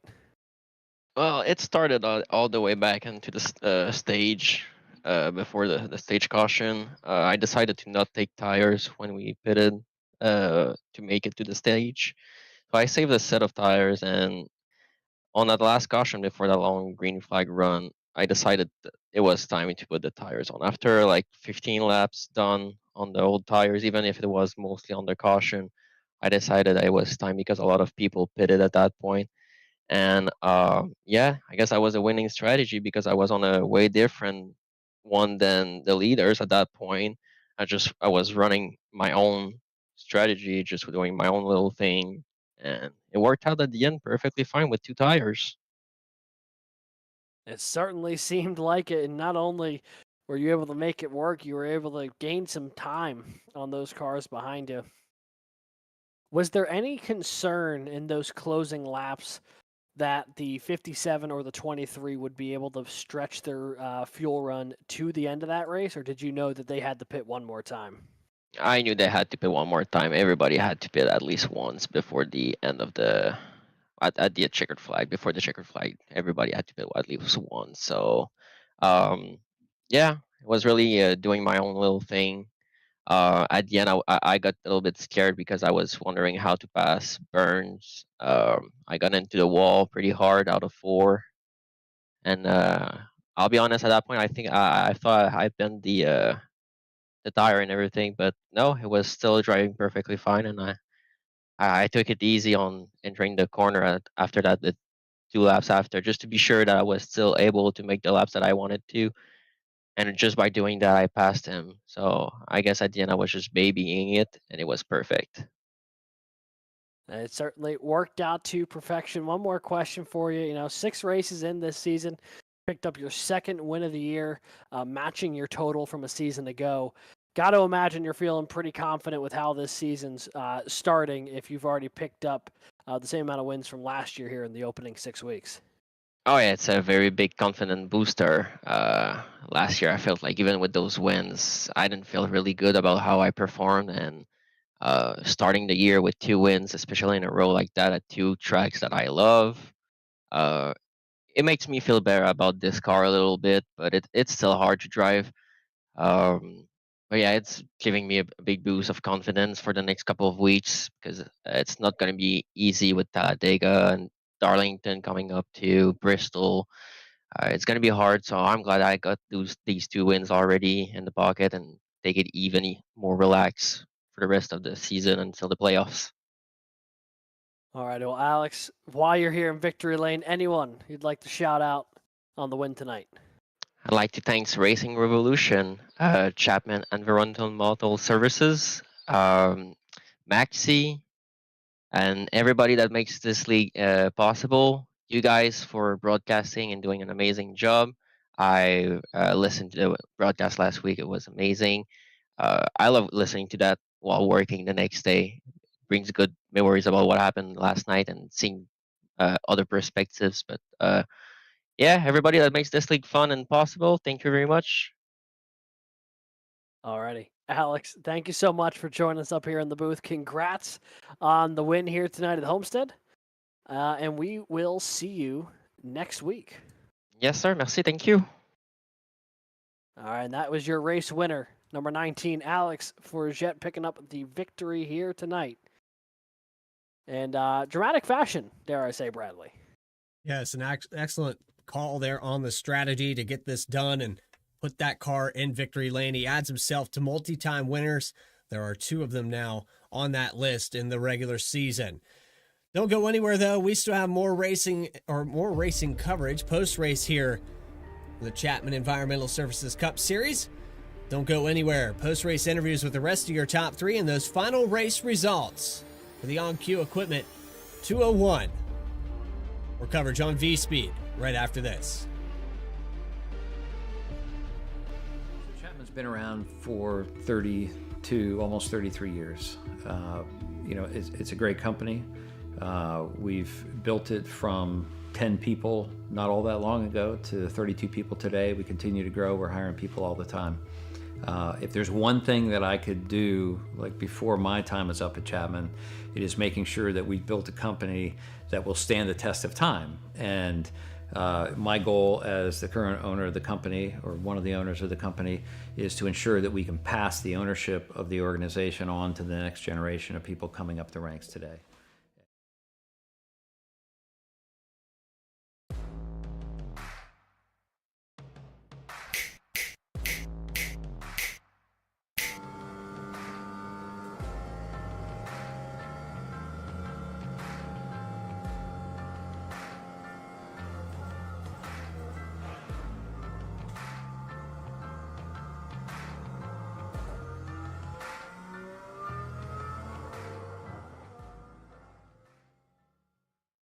One area of our business where we impact the local communities pretty heavily is the school systems. So we work for school systems all over the northern part of the state of New Jersey. We operate their water systems, their wastewater systems. We do a lot of their permitting and compliance work, and we ensure that the water that the kids drink is clean.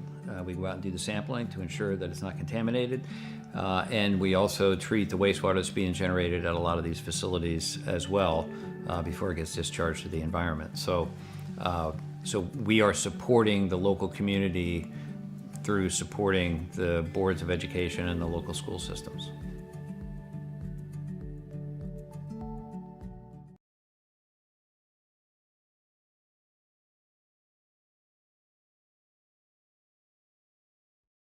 Racing isn't easy, but experiencing it is. iRacing puts you in the driver's seat with the industry's leading sim racing game. Drive on laser scan replicas of the greatest racing circuits from around the world. Go head to head against other drivers chosen by skill-based matchmaking to ensure competitive racing at every level. Compete across all your favorite series. In officially licensed cars, engineered to deliver the most accurate driving experience possible.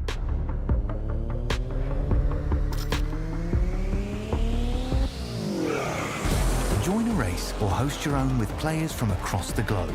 Race against the computer or in a league with friends.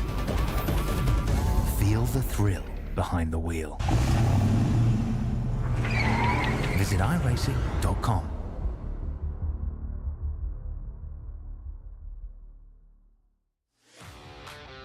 Back here live at Homestead. Chapman Environmental Services Cup Series has concluded week number 6, 134 laps. And it was Alex Forget Berube with the surprise victory on the strategy call. He started back in 16th position. He led the final lap after he passed Jeremy Burns. And the 57 of Dakota Floyd had to come down pit road, could not make it to the end of this race. There was quite a few different strategies in this one, but the winning one for the 19. Jeremy Burns will finish in second position, just shy there on that strategy. He started fourth. He led a lot of laps today after 14 lead changes and 4 cautions. Michael Reed will get a top 3. We'll get a word with those drivers in just a moment.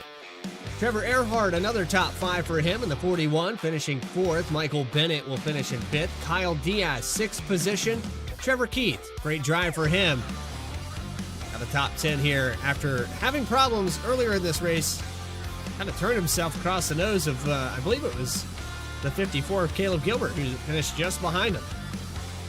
Ninth spot goes to Dylan Picklesheimer in the number 35, and Nick Alves will round out your top 10.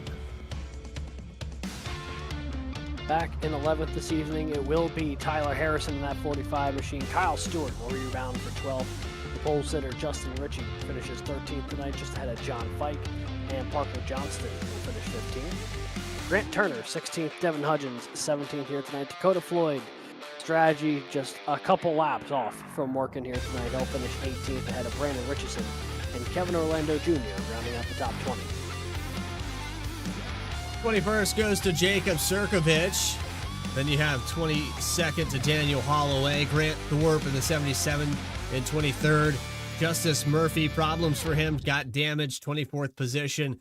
Heavy damage on the 53 of Rob Rader. He'll finish in 25th. Christian Bresnock also had damage from an incident during that first part of stage 2. Christopher Schaefer, 27th here. Joe Joya, 28th. Jackson McGeorge, 29th. 30th to Chris Nail. Sam Taylor, early exit today. Michael Call out early. Carter Lenz, who had a lot of promise here today as well. And Morgan Cook, an early exit, 88 laps down, had damage on the right front after an incident from stage 2. So with that, it's time to catch up to our top 3. And I believe, Alex, you're catching up to Jeremy Burns. You bet. We'll pull him on in. Hey there, Jeremy. This is Alex up in the booth. You got a copy? Yes, sir. Well, tell you what, you had a really, really fast ride here tonight. Led a ton of laps. Was looking for win number 3, but just came up one spot short here tonight on the strategy call. Talk to us a little bit about that last green flag run to the end, and if there's anything that you could have done differently to try to hold off the 19.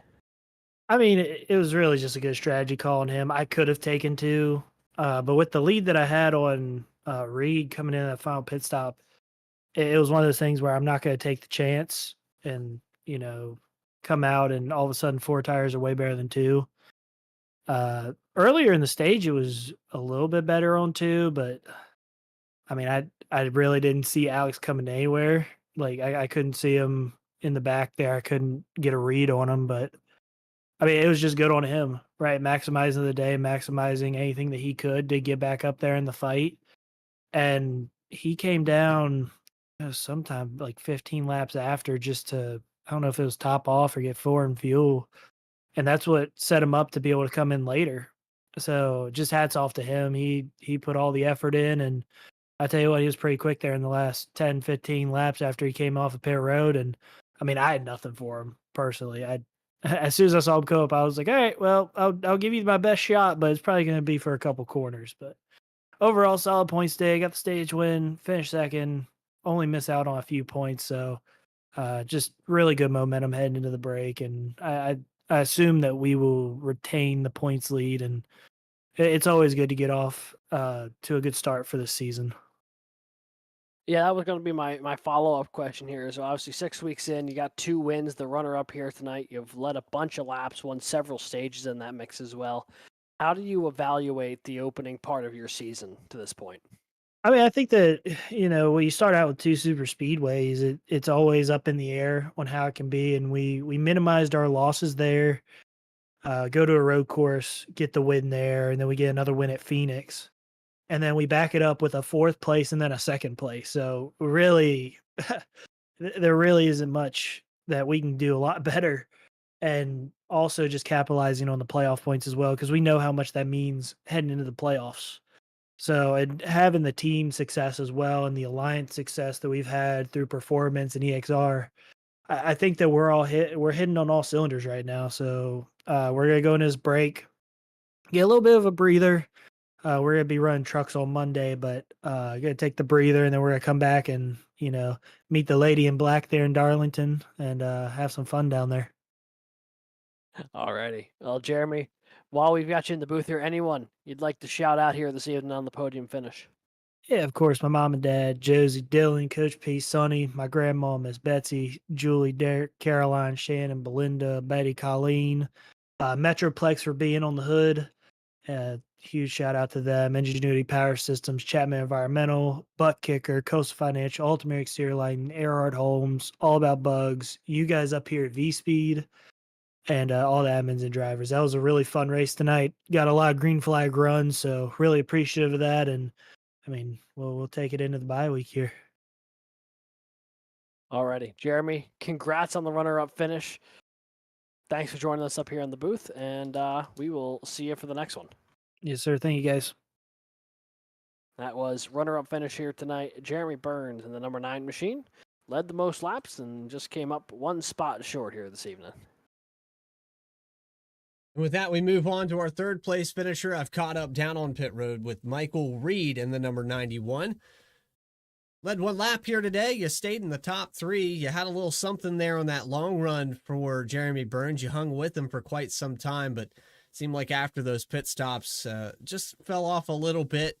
Even so, you still had the winning call on those pit stops. You're able to bring it home in the top 3.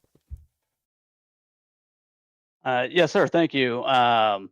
Yeah, I was struggling to keep pace after about 20 laps or so with Jeremy, but just shout out to him for doing such a good job managing the race and tire management. Alex just had the winning strategy there, so good job, good win for him. So let's take it back to the first portion of this race. You had to overcome some of the carnage, some 3 wide, some 4 wide even. It seemed like in the first 10 laps or so, everybody aggressive, everybody trying to get a spot where they could. But if you had to choose a line around this place, it seemed like the outside was bad fast. The inside would save fuel. The middle, you just lose position. So how did that factor into how you approach this track tonight? For me, it was a pretty easy decision because I just could not make speed on that top side. So I just chose to kind of stick it on the bottom. I had a better feel for it down there, and sometimes it's a little easier when you're running where they're not. So if they choose to go to the top side, you just hang out on that bottom side and hopefully pick up a little pace down there. An excellent strategy and an excellent call on the race line. Racing the track and not the drivers around you is sometimes the best approach. Michael Reed, anybody you want to shout out for tonight's third place? Yeah, real quick, I got to extend an apology to the 53 car. I just got into his back bumper there on one of the, I believe it was the lap 49 restart. Messed up his race, messed up the 66's race. But shout out to onqequipment.com. I appreciate them sponsoring the race. And my aunt and uncle watching the race and supporting the league. Michael Reed, third place here just before the break. We'll see you in 2 weeks' time at Darlington.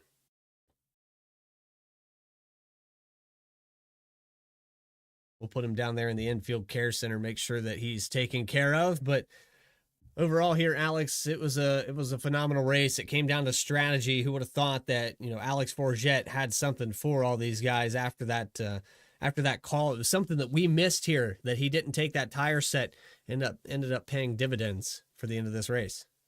Yeah, it really worked out for him in a big way, and now he finds himself tied for most wins this season with the person he beat tonight, Jeremy Burns, and setting up a fun little battle between the 9 and the 19 going down the spring stretch here. Speaking of spring stretch, South Carolina is the venue for our next event, race number 7. That will be April 9th at 8:30 p.m. Eastern Time. The track Too Tough to Tame, the Lady in Black. Someone's going to get a Darlington stripe, and with these control arms and these toe links, you got to be careful how you hit these safer barriers. It's going to be difficult for these guys on this narrow-grooved 1.3-mile oval in South Carolina. Again, that's April 9th at 8:30 p.m. You can hit the subscribe button on V-Speed. You'll never miss a single race, as we'll have coverage all season long of the Chapman Environmental Services Cup Series. For everybody that made this possible, Rob Rader and all the admin team over at Racing Revolution. My co-commentator, Alex Gagnon, doing a fantastic job as always. And Adam Baker, our other producers, Eddie Smith, Morgan Cook, Logan Threlkeld, and Christian Hill.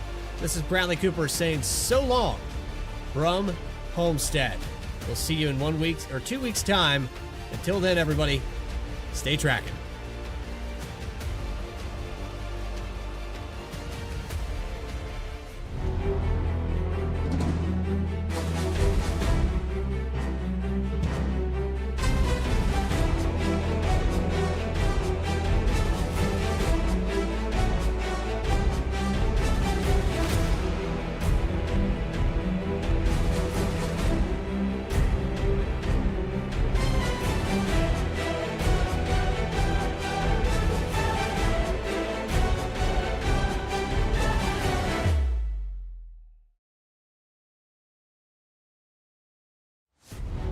Racing isn't easy, but experiencing it is. iRacing puts you in the driver's seat with the industry's leading sim racing game. Drive on laser scan replicas of the greatest racing circuits from around the world. Go head to head against other drivers chosen by skill-based matchmaking.